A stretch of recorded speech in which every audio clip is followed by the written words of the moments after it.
ആശാസമരത്തിന് ഐക്യദാർഢ്യവുമായി സാംസ്കാരിക പ്രവർത്തകർ നടത്തുന്ന പൗരസാഗരം ഇന്ന് കേരളം ആശമാർക്കൊപ്പം എന്ന പേരിൽ സംഘടിപ്പിക്കുന്ന പരിപാടിയിൽ 10,000 അണിനിരക്കും.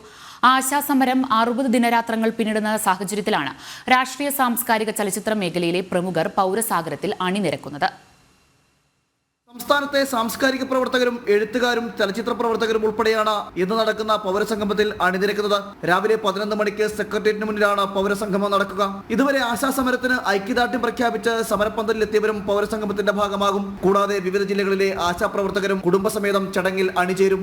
ആശാസമരം 60 ദിനരാത്രങ്ങൾ പിന്നിടുമ്പോഴും സർക്കാർ സമരക്കാരെ കണ്ടില്ലെന്ന നിലപാടാണ് സ്വീകരിക്കുന്നത്. 3 തവണ ആരോഗ്യമന്ത്രിയുമായും 1 തവണ തൊഴിൽ വകുപ്പ് മന്ത്രിയുമായും ചർച്ച നടത്തിയെങ്കിലും ഫലം കണ്ടില്ല. സമരക്കാരുടെ പ്രധാന ആവശ്യമായ ഓണറേറിയം വർധനമെന്ന ആവശ്യത്തോട് മുഖംതിരിഞ്ഞ സമീപനമാണ് സർക്കാരിനുള്ളത്. ഒരു സമിതിയെ നിയോഗിച്ച് അന്വേഷണം നടത്തിയതിനു ശേഷം മതി ഓണറേറിയം വർധനവ് എന്ന നിലപാടിലാണ് സർക്കാർ. സമരക്കാർ തുടർച്ചയ്ക്ക് തയ്യാറായെങ്കിലും ഇനി ചർച്ച വേണ്ട എന്ന നിലപാടിലാണ് സർക്കാർ അനുകൂല നടപടികൾ സ്വീകരിക്കാത്ത സാഹചര്യത്തിൽ തുടർ സമരങ്ങളും ഉണ്ടാകും. പൗരസാഗരത്തിന് ശേഷം സമരസമിതി കൂടിയാലോചിച്ച ശേഷം നാളെ തുടർ സമരങ്ങൾ പ്രഖ്യാപിക്കും. ജനം, തിരുവനന്തപുരം.